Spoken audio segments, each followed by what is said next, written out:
For Honor redeemable.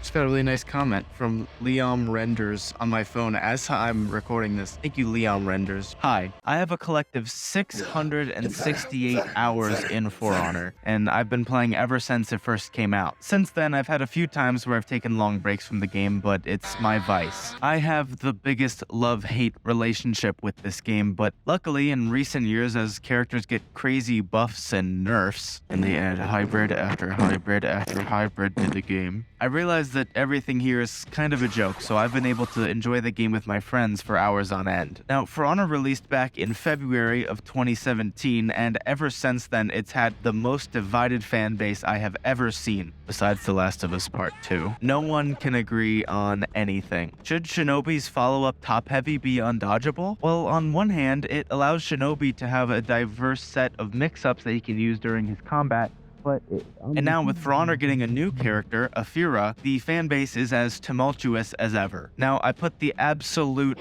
burden on myself of playing a game I like and talking about it. Hey, Paul! Now, I am not an expert on gameplay balancing, and I really don't care about lag switching or iframes, so just keep that in mind. I'll be covering Afeera, my experience playing as her, my experience fighting against her, and how this affects modern-day For Honor. What about all the good things war has done for us? Why don't we ever hear speeches about that?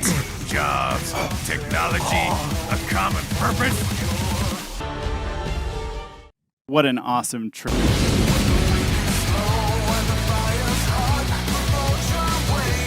Oh, you're saying. Give war a chance! Real quick, skip to this timestamp if you don't care about nerd speak. So I'm going to start with general gameplay. Afeera is a hybrid, which, let's be honest, just means that Ubisoft doesn't care about character classes and is taking old characters and putting them in a blender.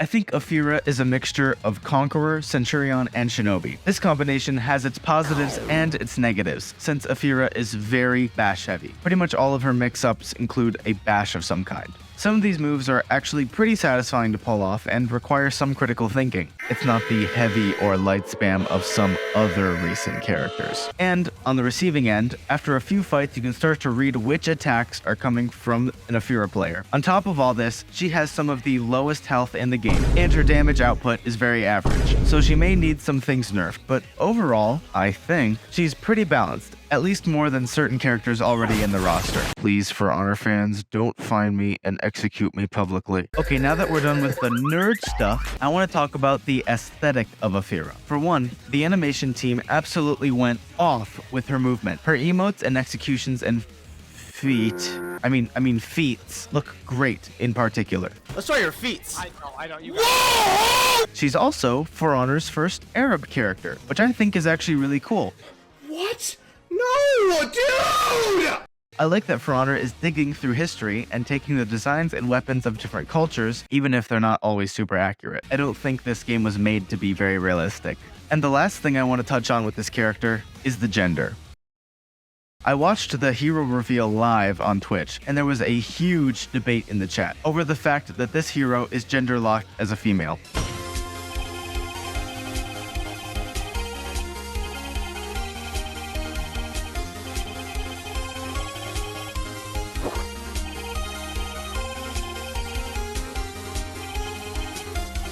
I'll be honest with you, at first I was disappointed and I said L gender lock, but personally after some thinking, I don't really care anymore. Ubisoft wants a diverse cast of characters regardless of historical accuracy. Like I said, the game is not shooting for realism. Ubisoft doesn't want to have to hire a second voice actor and doesn't want to create a new model with new versions of each design, and honestly that's fine, I don't care. It's pretty silly. I prefer when they don't gender lock characters, not because I care about historical accuracy, but because I'm sexist.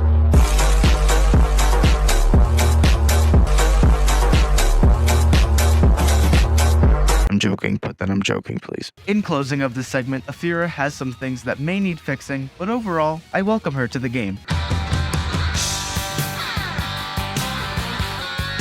Okay, so now I want to talk about modern day For Honor. For Honor's fan base has always been ideologically diverse, but two major mindsets seem to make up the vast majority. There's one side that cares about every single nerf and buff and change in animation timing and gets really mad when every other player can't deflect and light parry. And then there's the other side that's kind of just hooked up to the game like an oxygen tank.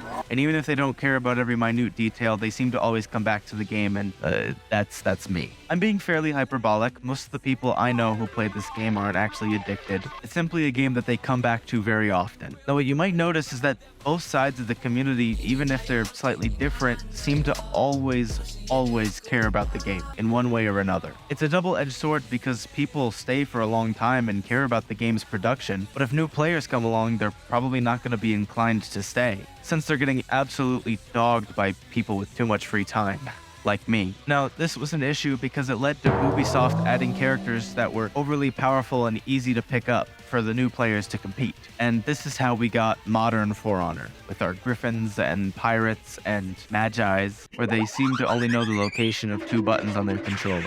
Don't get me wrong, For Honor has multiple and very legitimate issues, but I feel like with some time, it's really not too hard to enjoy yourself, especially with friends. I love games like this with individualistic gameplay styles and that don't add to the long list of Call of Duty FPS clones. I have so many personal and fond memories with this game, as lame as it sounds. Months of trial and error, connecting with my friends who live several states away after I moved, the laughing, the serious conversations. This is the game that taught me not to rage at games. Because trust me, if you rage easily, this is not the game for you. I don't think I've ever seen a fan base quite like this. I mean, divided yet so strong after 6 years. I mean, just look at Reddit. With one simple Google search, you'll find r/For Honor, r/competitive For Honor, r/For Honor memes, r/For fashion, r/For Honor rants, r/For Honor emblems, r/For Honor knights, r/For Honor Vikings, r/For Honor Samurai, and r/For Honor Peaceful. Not a single gay furry subreddit, which can't be said for Fortnite. This is awful in every way.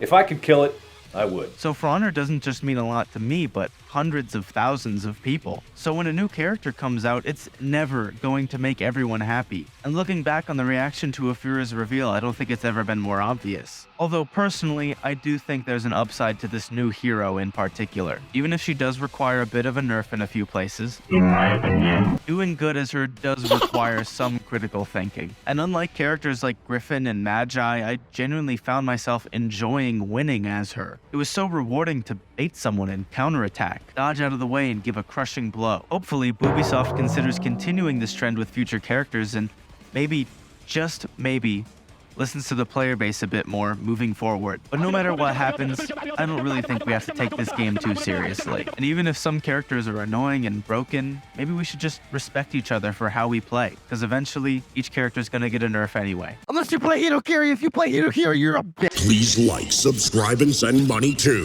Who Knows What. So don't disappoint me. Thank you so much for watching. I appreciate it if you made it all the way to the end. Please consider joining the Discord I made and the second channel that I recently started. Thank you so much to my wonderful girlfriend. Her channel is BananaGalazy. She did all the stills that you saw in this video. And subscribe to my other friends, TheUnchangingJimmy and IntrepidandBold. They're pretty cool. They play For Honor as well. Bye. Now you're just a hater. Talk to the Death Star, turn Jeddah to a crater. Here's the